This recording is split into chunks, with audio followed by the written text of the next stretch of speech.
Hello, I'm Dylan. And I'm Keon. This is Trust Your Doctor, that podcast where every story before this one was just a dream, because this week we watched Human Nature and the Family of Blood. Written by Paul Cornell. Directed by Charles Palmer. And aired on May 26th and June 2nd, 2007. Yeah, so I really like these two episodes, like a lot, but they're based on a book. Surprisingly, they're based on a Seventh Doctor, I believe, novel that I think was also written by Paul Cornell, although I'm not entirely certain of that fact. I'm just guessing, really, if I'm going to be honest. Just a complete shot in the dark with that one. Well, I mean, we can look it up. Yeah, let's look it up. Let's look it up. Adapted from Human Nature, which was written by Paul Cornell. Yep, confirmed. Right here, we looked it up. So, although I'm not entirely certain, how similar or different it is. I mean, just looking at the main setting thing on the wiki, it takes place in 1914, which is a year after this one takes place. Mm-hmm. Yeah. Not that makes much of a difference. I don't know. I don't remember when World War I started, like... 1914, 1914, but like what month? I don't remember the month. Don't remember either, but... Probably after April. But, I mean, it was after 1913, which is the main point, I guess, because in this story it's like a big deal that the big war is going to start next year, everybody. Yeah, and the one kid can, like, see the future or whatever. Yeah, because of the watch. The pocket watch. No, but it was also implied that he could do that already. No? Yeah, because before he even picks up the watch, he talks to his buddy or the bully or whatever, and he's like, that sometimes kind I of see never things. shows up again. No, I mean it does, because that's how he sees the future. Maybe the watch just amplifies it or something. I mean, or actually, he just uses the watch to like avoid the shell. Yeah, I mean, I thought the watch was the one that was feeding him that information, because later on when the Doctor and what's her name have the watch, it shows them a possible future with the Doctor and her married. So, I mean, yeah, I don't know, but I guess I think he just used the premonition. He just used the watch as like, oh, I saw it was this time in this premonition, so we gotta avoid the bomb. I mean, he sees the premonition about the bomb when he's holding the watch, so... I guess maybe the watch just amplifies it, but he can definitely do it just naturally. Anyway. The story begins... Well, it begins with Martha and the Doctor running into the TARDIS away from somebody shooting at them. The Doctor's like... The Doctor leaves, they dematerialize, and then he realizes that whoever's following them is following them through time, because they stole like a time agent's vortex manipulator time travel watch thing. Yeah, this intro is used again for the second episode, although you see a little bit more, because you already kind of know what's going on based on the first episode. But, it kind of felt not out of place here, but I just wish it wasn't in the first episode. Kind of wish it just went right into, John Smith and Martha being the servant. Yeah, I mean, maybe. I think they needed to do a little bit of establishing work, but maybe not. I feel like it would have been cooler, I guess, to start with John Smith and have it be implied straight off the bat that all the other adventures didn't happen and they all just happened in the mind of the school teacher. And then we find out what actually happened. I mean, I don't know if that would have been any better, but it would have been more interesting, I guess. But yeah, the Doctor kind of just yells at Martha about how they're going to follow him through all of time and he's got to hide. And then the title sequence starts, and then we get John Smith. Yeah, who's professor of English? I don't know what he's... I don't think it ever actually says what he's a professor of. But he's quite different from the Doctor, and I think David Tennant actually does a pretty good job differentiating them. Yeah, I think pretty much everyone in this story was a really good, acted really well. I think. Well, the son from the Family of Blood was questionable. Well, I thought he was the best of the family. His lines were delivered really strangely. I thought he did a really good job of being really menacing and terrifying, I guess is the word. I didn't, at all. Which is, I guess, why this story just didn't really land for me as much, in part one at least. Anyway, John Smith is a much bigger jerk than the 10th Doctor is. Yeah, he's like Milo. What's his name from Milo Atlantis? Satch. Yes, nerdy, kind of absent-minded. Except Annoying. he's annoying, kind of dismissive of basically everyone. And just Except Milo was like way more likable because he wasn't as much of a jerk to everybody. John Smith kind of just ignores everybody. He's kind wasn't of as much of mean. a vague or maybe not so vague racist. Yeah, that may be. That may just be that it's 1913, but Yeah, but I mean, then you can just write off an entire history of racism across the world. Well, I guess it was just, well, I mean, point before I was also gonna 2018. say that doesn't excuse the Doctor being racist. I mean, Uh, when was he?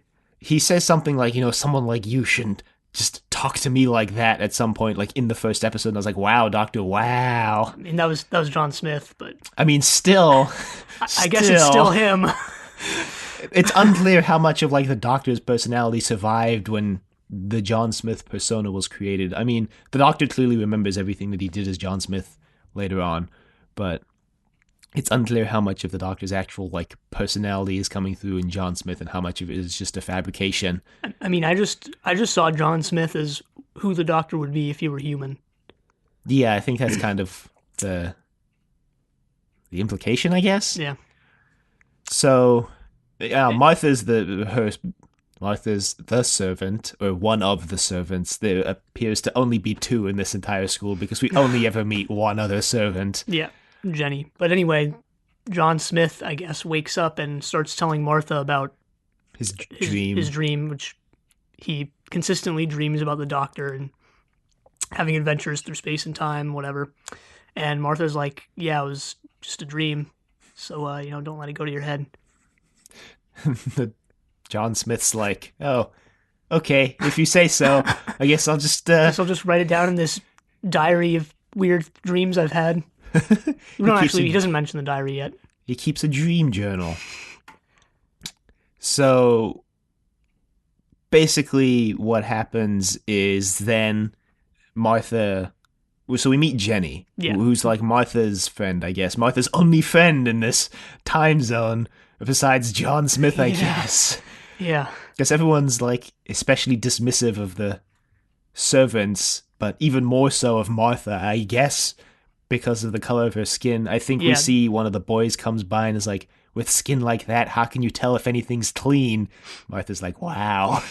Martha seems to take all this in stride. I guess she just understands that times were different. Not that that excuses it, but I guess it helps her move on with it, I guess. I mean, I don't know. Because she seems to be pretty unaffected by it. I guess also it's stated, I think, that they've been there 2 months, so maybe she's just gotten used to it, I guess. Kind of sucks to be able to say she just got used to all those racist all these racist sayings and thoughts, but classic Britain, I guess. Sure. Well, Jenny, she also tells Jenny that she's going to be leaving pretty soon. Yeah, she's going to be leaving at the end of the term, I think she says. Her and John Smith are going to be leaving. And because she sees John, I guess, making flirtatious passes towards... What was her name? I don't remember her name. How do I not remember her name? Was it like Joan? Oh, I yeah, think it was Joan. Joan Yeah. Redfern. And Martha's like, You we're read going to that be book leaving where the soon. red fern grows? Like, I didn't fifth actually. grade. Anyway, Read Bridge to Terabithia, though. wasn't there a movie of that like a year or two Yes. ago? You mean like 5 years ago? But yes. No, I'm pretty sure it was like 2015. 2015. 2015. No, you're misremembering because I remember seeing that movie and I was very young when I saw that movie. So Martha goes to the TARDIS, which is revealed to be in a shed a couple miles away. Yeah, is it? Yeah, I guess. Yeah, it's in a shed. I guess it's sort of like in the It's woods. like a farmhouse, I guess. Yeah, she goes off into the woods and that's where it is. And it's revealed the Doctor left like a message for her telling her what to do while he was a human, Yeah. which confuses me because when did he have the Time, time to yeah. record this message? I mean, maybe he's just like, one day I might have to become human, and I'm just gonna pre-record this message, just so that when Specifically that day for Martha, comes, though. So that means he maybe he re-records it every time he gets a new companion. He sits down. just says their name once, and then splices it, not splices it in, but just writes it over the previous. Maybe he recorded this for Rose, and then just put Martha's name over every instance of Rose. And she's, yeah, the first couple things are like important. They're like, oh, take care of me, make sure that everything's okay. Don't leave me. Don't leave me, please. If the family of blood shows up, open the watch. And other than that, you're just gonna have to deal with both being a servant, the racist comments, and yeah, good luck with that. Well, I think he says on the message that he doesn't know where they're going to land up. Or maybe he says this when he's talking to Martha when it happens, but he says he doesn't know where they're going to end up, and the TARDIS will pick somewhere to end up and will create a life for John Smith to basically have lived before that. And so he said it's basically entirely random where they're going to end up. Great job, TARDIS. Didn't even create a backstory for him. Also says that he can't do the same for Martha, so she's going to be kind of on her own. On the Diva Tea Specials, I think they include the entire message that David Tennant recorded, because I think he sat in front of the camera and just ad-libbed a bunch of other things after the main points that Martha watches, so that they can make it look like when Martha fast-forwards that there's a whole lot more on the tape. Yep. And I think one of the things he says is never ever eat pears. So there's your advice, straight from the doctor's mouth. Never eat pears. Anyway, there's a psychic kid at this school. We mentioned him. This is Latimer. Yeah, Latimer. Almost said Litton for a second. He's played by some kid that I recognize, and I went on his IMDb page and I'm like, man, where do I recognize this kid from? Turns out he's in the Maze Runner movies. So I was like, man, he's really in those great movies that came out recently. I recognized the son from the Family of Blood, but I didn't look up what he was from, and I could swear I've seen him in other things. Yeah, it's interesting. But anyway, this kid is sort of bullied. He does other kids' homework for them. Yeah, he's doing the son of mine's homework. I think no, it wasn't son of mine. It was some other kid, and then son of mine was like, hey, I'm gonna go get those beers. From yeah, he's doing the other Hutchinson. Kid. I don't remember his name. I think it was Hutchinson. It was Hutchinson. And then he as if his bullying and ostracization wasn't bad enough, he's like, you know what? I'm psychic, guys. I'm just gonna reveal this and make myself even more of a target. Yeah, yeah. Which, I mean, not to put the blame on like the bullying victim rather than the bully, but like the bullied instead of the yeah, bully, exactly. Yeah. But like, he's making himself more of a target. So yeah, he is. He is. It's a questionable choice, but I think maybe he's like, can't get any worse. I think Paul Cornell said, him and Russell T said that they were trying to give Latimer like a doctor-esque quality throughout the story to explain kind of why the watch was drawn to him. So there's another kind of psychic. So there's another reference to this later on when he runs away from the battle and Hutchinson's like, Latimer, you coward, and Latimer's like, every time, which is a reference to Parting of the Ways. Yeah. When the Ninth Doctor basically responds to the Dalek Emperor's question of whether he's a fighter or a coward, and the Doctor says coward every time. Yeah. So they were kind of trying to make Latimer a bit of a Doctor-esque character. Whether or not it worked is a matter of debate. I think it worked. There was something doctorish about him. Yeah, I think it worked. And I think kind of you need someone to be at least a little doctorish when the Doctor's John Smith is just a completely different character. But, I mean, I think they do a good job also of showing how the Doctor is still a good person even when he's not the Doctor, which comes up in a scene a little bit later. But we see a scarecrow come to life and capture this guy who's walking through the field. That's all we see right now. That just happens, and you don't really understand what's going on until later. They also confront a group of scarecrows. Actually, confronts a little girl holding a red balloon.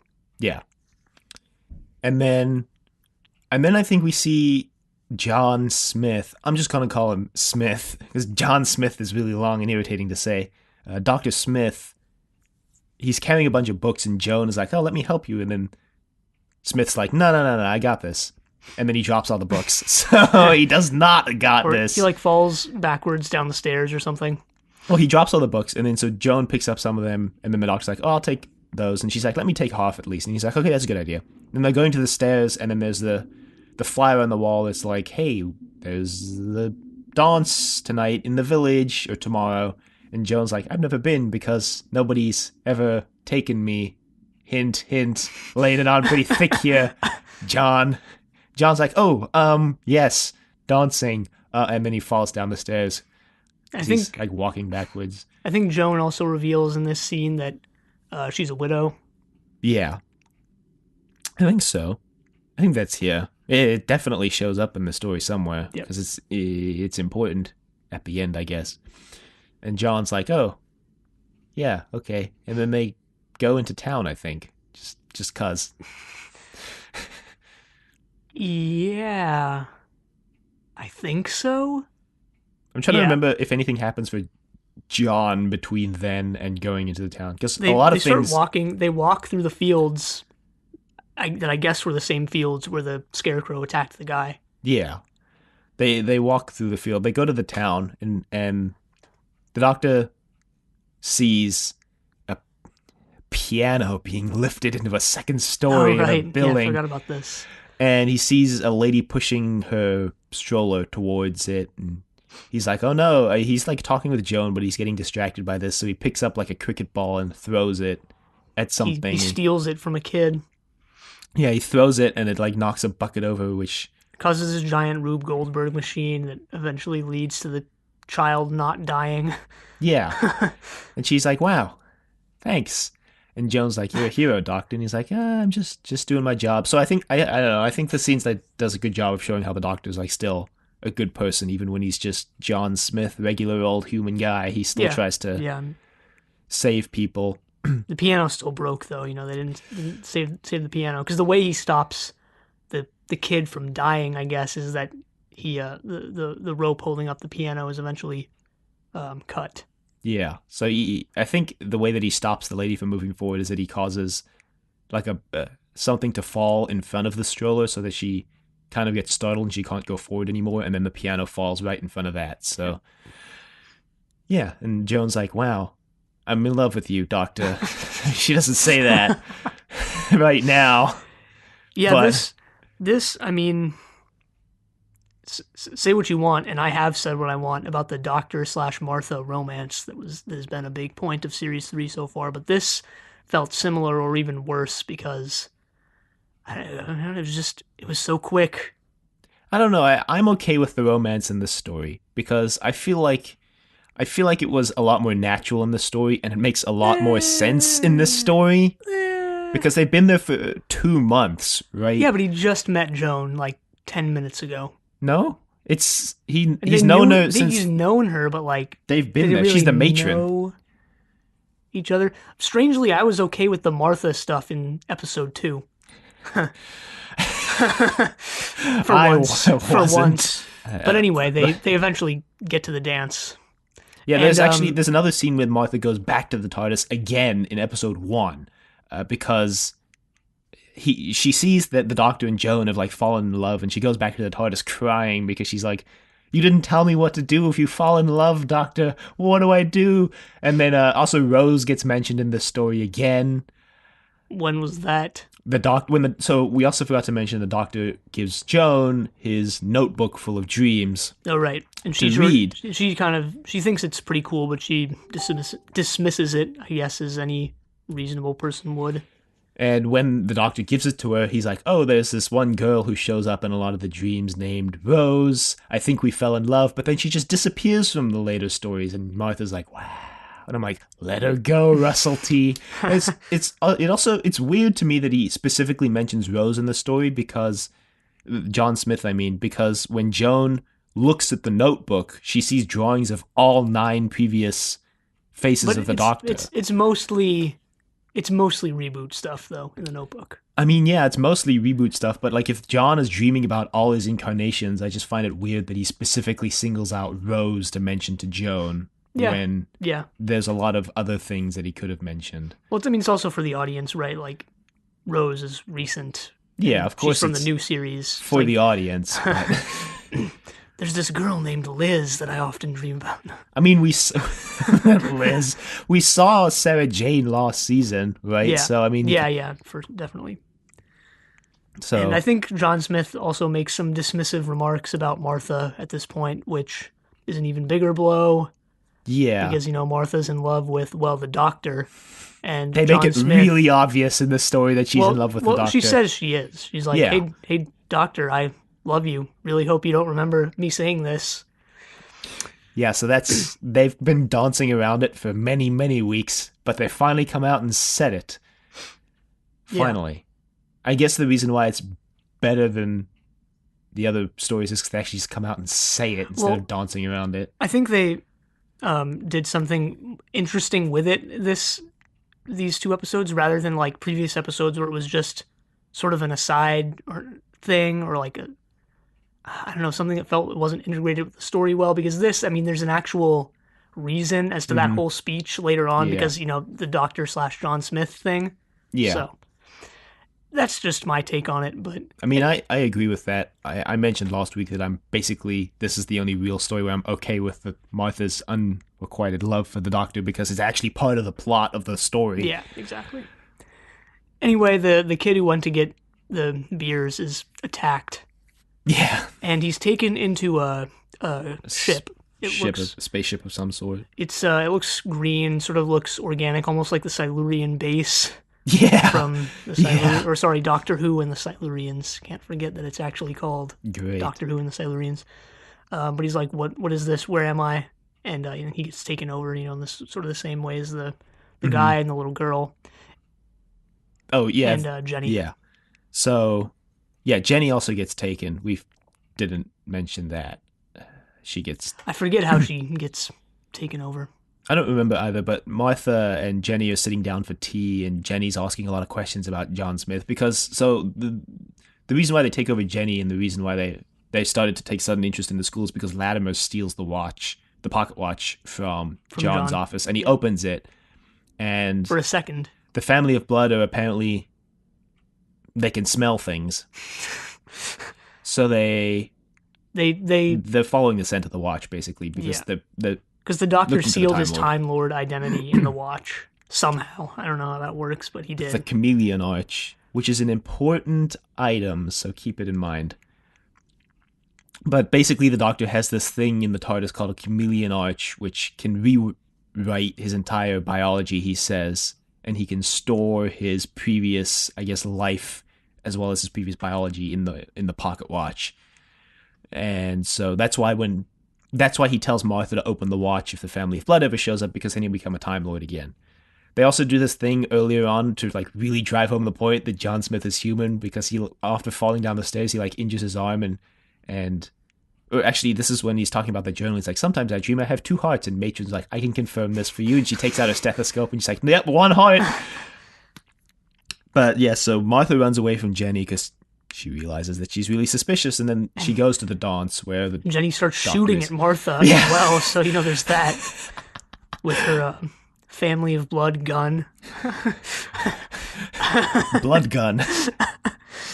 So the guns looked pretty cool. They sort of shot green laser things, bolts of energy.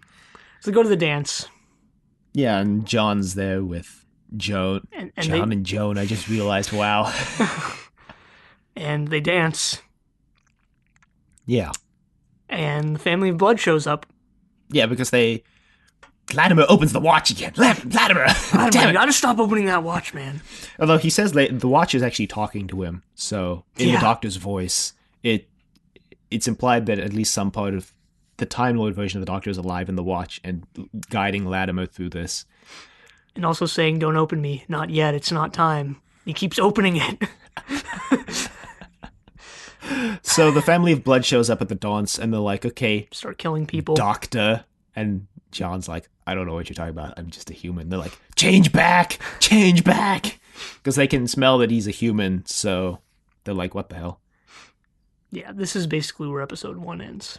Yeah, so the family of blood takes Martha and Joan hostage, and they say, okay, one of these two is going to die, either your lover or your friend, so make your choice, or change back. And then episode 1 ends. Pretty good cliffhanger, in my opinion. Yeah, better than, 99% of all Doctor Who cliffhangers, so yeah. Well, I mean, it poses a problem to the Doctor that's not, you're going to die in the next 5 minutes, figure it out. And also, there's a secondary problem, which is the Doctor is not the Doctor, and he doesn't understand what's going on with Joan and Martha and the family of blood. So yeah, I ranted about this on Twitter recently, but like most Doctor Who cliffhangers from the classic show basically suck. Yeah, because most of them are just, oh, the Doctor's gonna die, and there's and then not only that, but they also resolve it in like a really dumb way in the first 5 seconds of the next episode. Yeah, there's no tension, I guess, right? Because the Doctor's not gonna die. And when he actually regenerates, it's telegraphed really obviously that he's about to regenerate rather than like he's about to get shot or something like that. Yeah, because like in the regeneration stories, number one, they actually put effort into making those somewhat meaningful. And he starts acting strange, and there's usually a white light, so... Yeah. And the regeneration happens in the middle of an episode. It doesn't happen at the end of an episode or at the beginning of an episode. I think there's... Well, the 4th Doctor's one happened at the end of whatever that, Castrovalva. I guess it happens like more towards the end of the episode. But what I mean is it's not the final thing that happens in the... It happens near the end of the serial. It doesn't happen... Yeah. I see what you mean. Yeah. So, what happens then in episode 2 is that basically Martha somehow gets a gun. Latimer opens the watch again, and the family of blood gets distracted, and so Martha grabs the gun out of Jenny's hand and basically holds it against Jenny's head and she holds it against son of mine. And it's like, if you move, I'm going to kill you. And he's like, you're too scared to pull the trigger. And Martha's like, yeah, scared and holding a gun. A good combination, don't you think? Yeah, that's sort of a cool line from Martha there. For a companion who hasn't really gotten to do many cool things. I mean, this is kind of another story where she gets to do a lot of things, I think. This is a pretty good story for Martha. And so the family of blood puts their guns down. They're like, okay. And then so Martha tells John to get all the people out of the house where they're having the dance, so he does. And then Martha ends up making a break for it, but they get the gun back. I don't remember how. Yeah, John and everyone else, actually not everyone else, just John and Joan, go back to the school, and John starts ringing a bell to wake everyone up, telling them that the school is under attack. And because we actually skipped this scene because it's a military school, or the kids are getting military training as part of this, because we skipped the scene in episode 1 where they're practicing with the machine guns, and Latimer makes a mistake. So one of the kids asks John if he can go like beat Latimer, and he's like, yeah, sure. Yeah, and Joan's like, really? You're gonna let him just beat this kid? And he's like, yep.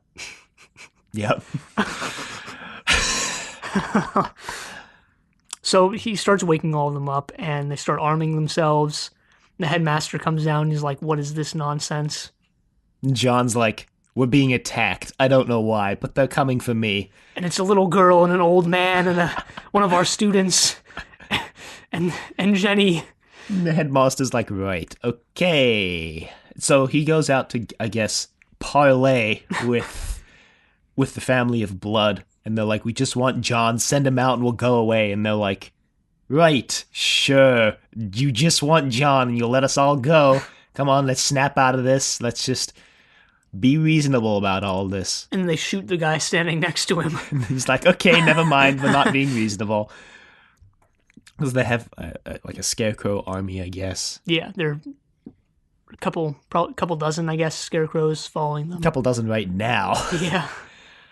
They go back inside the school and they board up the gate. They close it up, they lock it, they don't let anyone in. And Martha's trying to convince John that he's the doctor, and then we need the doctor right now, and the doctor wouldn't let all these kids just die. And John's like, what else should I do? And in my head, I'm like, you could just go out and give yourself up. Then no one would die, since they just want you. But I guess you're a coward, so...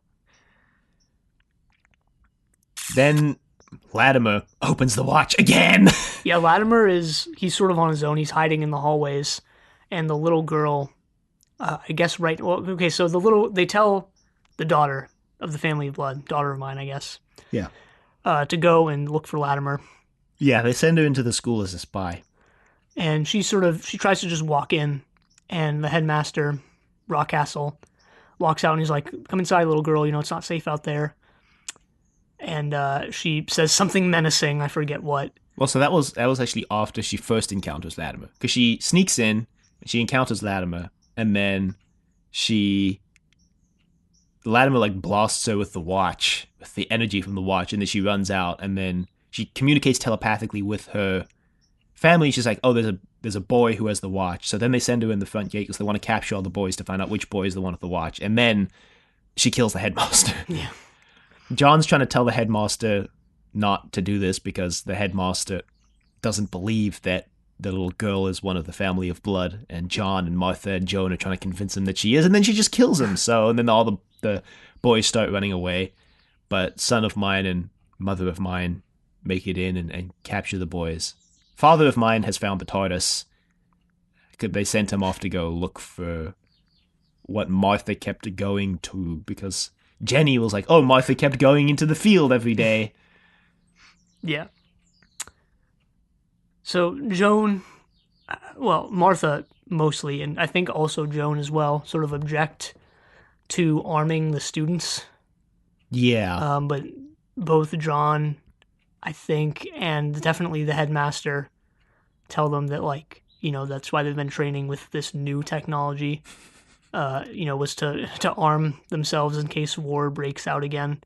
Yeah, right before they start the fight, and before Latimer blasts the girl with the watch, he runs away from the battle, because that's when he says the coward every timeline. But he also tells Hutchinson that he knows that him and Hutchinson survived this because he's seen them 1 year from now, he's seen them on the battlefield. Hutchinson's like, what the hell, Latimer? But all the kids start firing the machine guns or whatever. And this point, this is when I realized, like, oh yeah, machine guns are, like, new. Yeah. And they, like, kill a bunch of scarecrows, but not really, because they're just straw. They're just reanimated straw. Yeah, and the headmaster has this line about how he would gladly go back into war or whatever and fight for his country. And this was interesting to me because, starting from World War I and, like, throughout the 20th century, multiple times throughout the 20th century, like, 20th century is when war started, like, really changing both, like, the ceremonial aspects are, like, well, I mean, they say, at least in the U.S., Civil War was the first modern war. But, yeah, World War I is also part of this evolution where, like, the ceremonial aspects are just dropped, and people start really fearing technology, and that continues throughout the entire 20th century and is still true today, since war is a lot bigger, a lot more of a business now than it ever was, but with things like, smart machines and stuff like that. But, yeah, it was interesting, I guess. Again, they didn't really dive too much into it because there's other things the story has to worry about. I mean, he mentions he was in South Africa, which would have been the Boer War. Yeah. So... Because it was a Boer. No, I'm just kidding. Which, compared to World War I, is a pretty small conflict. There's that weird narration, too, at the end about World War I, but we'll get there. Yeah, I think because they kind of had to explain what the hell was going on in that scene. Well, yeah, there was... we'll get there. The narration itself, just the choice to have narration at the end was weird because it hadn't shown up until, like, the final 2 minutes, but... Yeah. So... Anyway, they repel the scarecrows. Yes, they repel the scarecrows, and the thing happens with the headmaster dying, and the boys are running away, and then mother of mine and son of mine capture some of the boys, but Latimer opens the watch again, so they chase after him, but he jumps out a window, and... Oh, dang it, Latimer. Joan takes John and Martha to a house nearby, and they're like, oh, who lives here? And Joan's like, oh, that little girl's parents lived here, but they're probably dead since the girl's been taken over by an alien life form. And... Yeah, Joan is pretty smart, I guess. She sort of accepts and at least understands in what capacity she can what's going on here. Yeah. Where was the scene? Was this after this? The scene where she makes the comment about how Martha can't possibly be a doctor, or did we skip It was that? before this, actually. We skipped it. It's right before they leave the place. Yeah, Martha. Because Martha's trying to convince her that the doctor is the doctor. And she's looking for the pocket watch in the doctor's office. And she's not finding it, obviously.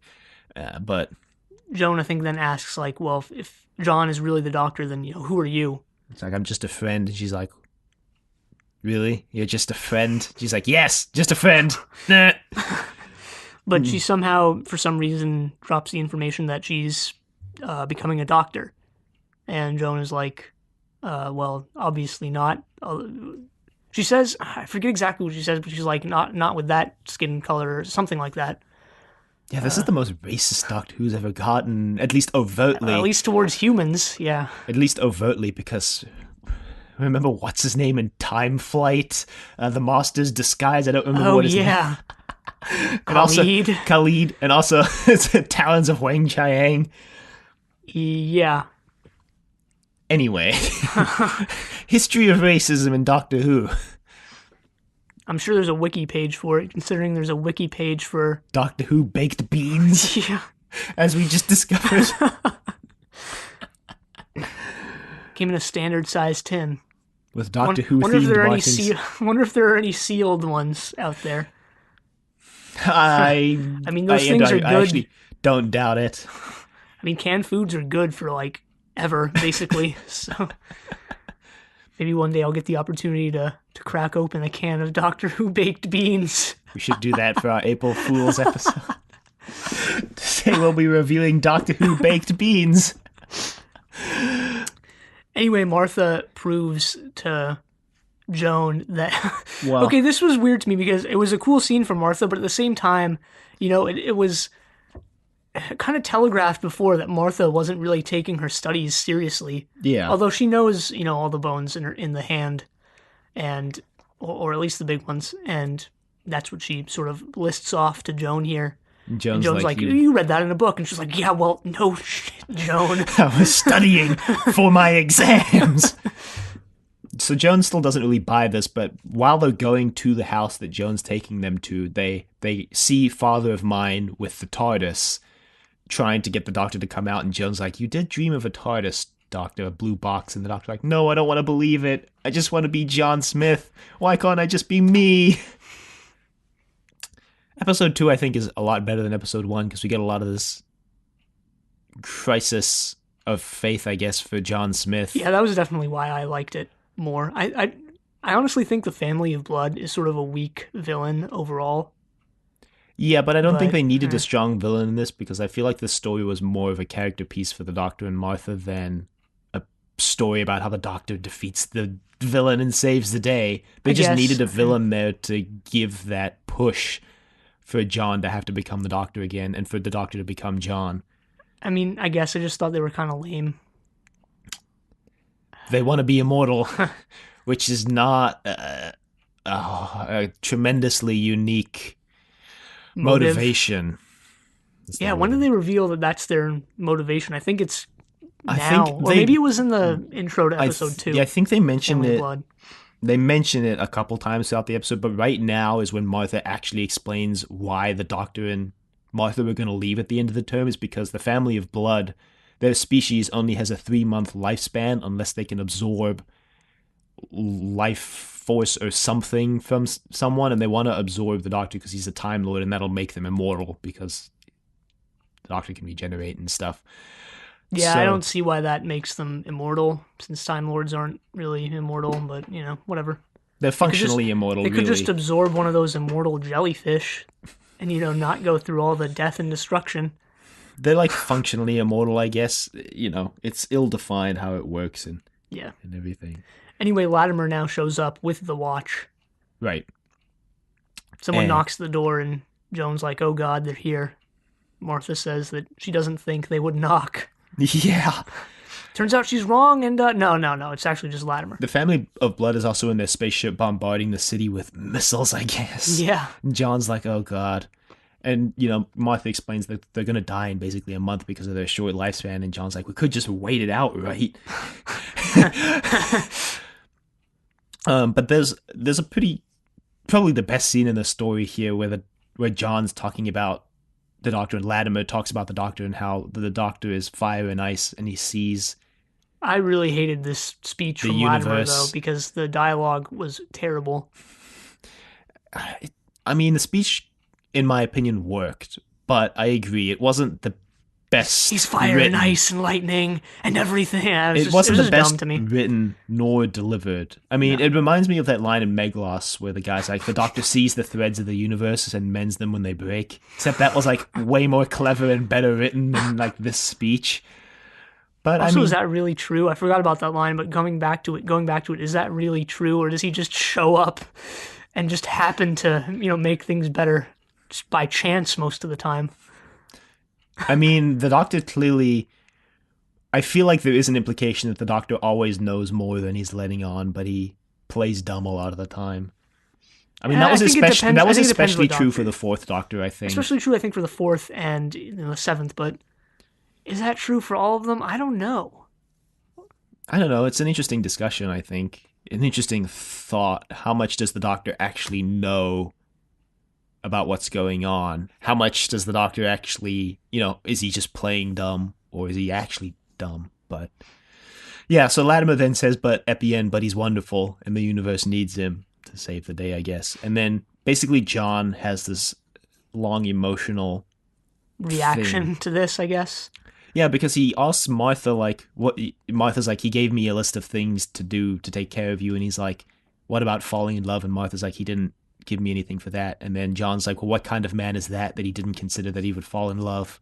And this is, I think, where Martha drops her little speech too, which I was more okay with. She tells John that she loves the Doctor and she's not gonna, because John doesn't want to, die, because he asks what'll happen to the John Smith persona when the Doctor comes back, and Martha, in more or less words, says that it'll be overwritten, and that it was fake, in the first place. And John is obviously really upset at this, learning that his entire life that he thought he had was, Yeah. just a fabrication. John says he was just a story, and that makes him really sad. Martha also says that she knows that the Doctor may never love her, but she loves him anyway because he's wonderful. Yeah, and there's a scene earlier than this that we skipped where Joan is questioning, or maybe I forget actually when this is, but Joan is questioning John about his childhood, and he can't really answer her questions. Yeah, because he didn't have a yeah. childhood. He only knows facts Well, about he where didn't have a childhood on Earth. Yeah. He also like offhandedly mentions Gallifrey at one point, like a slip of the tongue, when he's talking when Joan and him see a scarecrow and he Yeah. mentions it. Yeah, there are a couple instances, not many, but like maybe 2 or 3 where the Doctor like does come through, and it's just sort of a small thing. So Martha and Latimer leave Joan with the Doctor alone, and Joan talks about how she loves John, but that they need the Doctor, and the Doctor's like, John's like, the Doctor will never love you back, and she's like, if he's not who you are, then I don't want him to. Yeah, and before Martha and Latimer left the room, John had this moment where he's like, he takes the watch, and he's like, I'll just give them the watch, and then I won't have to die, and they can leave us all alone. And Martha like, convinces him not to, because the family of blood will be able to use the watch to breed more of themselves, more immortals or something. So they don't want that to take happen. over the entire Earth. And the watch then shows the Doctor and Joan kind of a possible future where they're married and they have kids, and the Doctor goes old and dies happy. Yeah, I think this was David Tennant in the old makeup / prosthetics. So. This basically made up all of the preview from the first episode for the second episode, which I think was a good preview because it didn't give anything away for the second episode. The previews are getting better. I'll give it a show. Yeah, the preview for this one made me really excited for Blink. And so the Doctor says, "Did you see that?" And Joan's like, "Yeah." And he's like, "We could have that." And Joan's like, "No, we couldn't." So then we like cut to the spaceship, and John comes in. He's like, I don't understand what's going on. I don't know what's going on? And he like is bumbling around hitting switches, and then he hands them the watch. He's like, but I made my choice. Here you go. Here it is. Here's the Time Lord. And they're like, yes, finally. And they open the watch and it's completely empty. And it was just the Doctor acting. He's like, shouldn't have let me hit all those switches. I thought this was a pretty good reveal. Yeah, it was interesting. It was done well. You know, you don't really know the Doctor's choice until now. Yeah. So when he comes in as John Smith, you think he's actually decided to just stay as John Smith. And yeah, the way David Tennant plays it, I didn't realize it before this scene, or I didn't realize it to such an extent before this scene, but Tennant does, a really good job in this, differentiating between the Doctor and John Smith. Yeah, you really notice it in this scene when he snaps out of the John Smith persona into the Doctor, and that's when you realize, that's when you actually realize, I've been watching a completely different character this whole story, because it feels like a completely different character, but in your head you're like, but it looks like the Doctor, like what's going on? Yeah, well, because before this with John Smith, I was like, okay, he's just sort of, not whinier, but like, I guess, just a more human version of the Doctor, not too big of a difference. But then when this change hit, I was like, that's a huge difference. Yeah, yeah. Once you see the contrast actually play out on screen, you realize it's a big difference. Reminds me of the movie Split, which came out last year, which has James McAvoy in probably one of his best performances ever, because he's flipping between all these different personas really seamlessly, and it's really well done. But yeah, so then the Doctor runs out of the ship and they run away, and then we kind of get this, that's kind of the resolution to the story, and we kind of get this 10-minute almost epilogue. It feels kind of like an epilogue to the story. It's like 5 minutes. Yeah, 10 minutes is me over. It's like 5 to 8 minutes. Estimating it, but there's basically this voiceover from Son of Mine that explains that the family of blood wanted to be immortal, so the Doctor made sure that they were, and they finally understood why the Doctor was running away, and that it wasn't because he was scared of them, because he had fought down demons and monsters before, but it was because he was being kind. This is the darkest Doctor Who has ever gotten. Well, in terms of what things the Doctor does to people, yeah. Yeah, the Doctor basically... So what happens is he locks Father of Mine in unbreakable chains formed from the heart of a neutron star. He basically seals Mother of Mine in the event horizon of an exploding galaxy for all time. He traps Daughter of Mine in every mirror ever. And he freezes Son of Mine in time and makes him stand watch over the fields as a scarecrow. How does he do all this? I don't know. Using the TARDIS, I guess. So I don't know. Yeah, it's super dark, but I like it. I think it plays into that aspect of the 10th Doctor's character that they introduced, that he doesn't give people second chances, and that once you cross him once, you're done for. Yeah, that thing that they are seeming to bring back, halfway into Series 3 that they introduced at the beginning of Series 2. Mm-hmm. Sort of makes, the Doctor almost genie-like. He's like, well, I'll give you what you want, but but not in the way you want it. I think like a monkey's paw type thing. It also kind of plays into, what Martha says, because Joan asks why the Doctor needs Martha as a friend, and Martha says because he's lonely. And so it kind of plays into that, like, this John's is what like, wait, that's it? That's kind of lame. It's kind of showing, like, this is what the Doctor is without a companion, a lonely god, basically. The 10th Doctor is the Doctor with the biggest god complex at the end of his run when he is alone. He develops kind of a god complex at the end of his run, and he realizes that he needs to die. So no Mr. Saxon stuff in this. No Mr. Saxon stuff in this. Which I guess makes sense because it's 1913. Right. There was at the very end of that epilogue, an epilogue to the epilogue, where the Doctor and Martha see Latimer, and the Doctor gives Latimer the watch and tells him to live a good life. And then at the very end, we see kind of a memorial service for World War I casualties of life. Yeah, well, we see the battlefield scene. Okay, so first of all, let me just say this was kind of weird. The Doctor and Martha dematerialize in the TARDIS, right? And they tell Latimer, like, oh, you're going to like this. Like, seeing it dematerialize, right? But this is where this was weird, because the kid playing Latimer wasn't really that bad until now. But, like, in this scene, he just doesn't act. He just doesn't even react to the TARDIS disappearing. He sort of just turns around and walks away. Which I guess you can write off as, like, Latimer wasn't impressed, but... it's kind of strange. And then we get the battlefield scene, which is where Latimer and Hutchinson, or whatever his name was, survive, because Latimer knows what time he and Hutchinson are going to die because of his premonition. He uses the watch to avoid the blast. So Hutchinson and him live.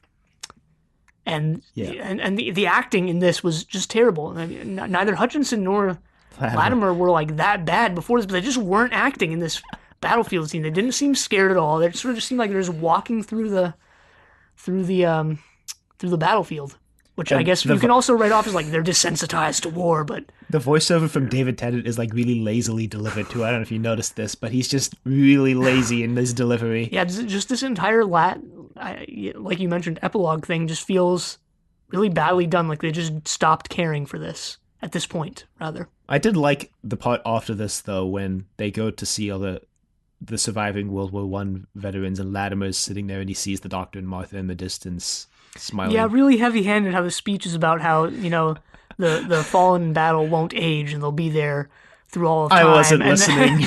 No, yeah, that's what the speech was about. And then it just it cuts to the Doctor and Martha, and it's like they'll be there for all of time, unaging, and yeah, I don't know. Yeah. But it was nice, I guess. Yeah. Yeah. I think also there's this, I guess, implication, idea that the reason why the Doctor doesn't want to give part of the reason why the Doctor doesn't want to give the family of blood immortality, not just because they're basically evil beings that want to run over the universe, is because he knows what it's like to be immortal. This has been brought up in a couple stories before this season. How they've really been hammering it home this series. How the Doctor lives basically forever. He mentioned it in School Reunion, how he can spend the rest of Rose's life with her, but she can spend the rest of her life with him, but he can't spend the rest of his life with her because he'll outlive her by hundreds of years. And it's kind of the same thing he tried to do for Lazarus, where he was trying to stop Lazarus, but also it was in his own interest, like not to be immortal or whatever. Yeah. I don't know. I really like this story, like a lot. I think it's well paced. I think it's a good story. I like the character moments for the Doctor and Martha throughout the story. Yeah, this is good. I mean, other than 42, this is stronger than anything before 42 from Series 3. Obviously, I mean, it just is. There's just no question about it. But there were, like I mentioned, there were a couple things I didn't really like, a couple things that I think could have been done better, I guess. I liked the music in this because a lot of it felt like old war, like marching song type things, which is interesting because like World War One again is like a point where war really starts to change, and like the whole march onto the battlefield with drums and trumpets and like announce your presence and have this whole ceremonial aspect that's dying. And by World War One, it's irrelevant, and World War One is also really interesting because you have groups doing that type of thing, and then they just get mowed down by machine guns, like on the other side. Yeah. Yeah, there's a lot of talk of, I think from Latimer, but also from the Doctor, about the war coming next year.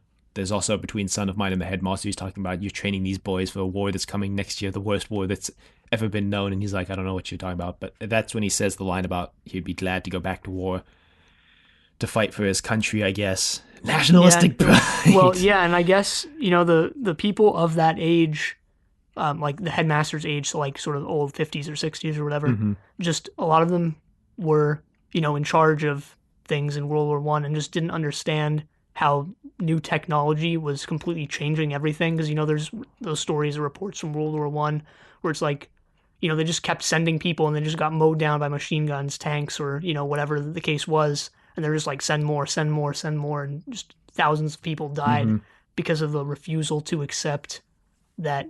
It was basically a deadlock. I mean, trench warfare basically made it impossible for either side to advance, You gain like 1 or 2 yards a day and then lose 3 the next. If that. Like, that's an optimistic estimate, really, Which is why they never used it again. Yeah. I mean, and that was kind of like a side effect of the new technology, like you said. With machine guns, it was a lot more efficient to just plop the machine gun in one place and just gun people down as they ran towards you, so both sides would just build a trench and basically wait for the other side to either die out or be dumb give enough up to just try and cross no man's land.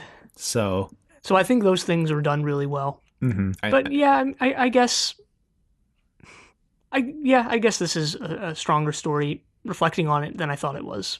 But Yeah, and I think it does a good job of showing how the Doctor at heart is a good person. I mean, yeah, he makes these kids fight, but then he stops the fighting after they kill all the scarecrows, and the girl shows up and he says, "I'm not going to have this anymore. No more fighting." And also he saves the baby earlier on from the piano. So the Doctor's it does a good job of showing how the Doctor's a good person at heart and not someone who's just doing it for his own gain or helping people just for his own selfish reasons. Yeah, sure. And we get a lot from Martha the story, which is good because Martha, has been severely underused. Has kind of been sidelined. Or not severely underused, but used in a way that I'm not necessarily enjoying, which is that she's only a romantic interest. Yeah, she kind of got sidelined for basically the first half of Series 3. Yeah.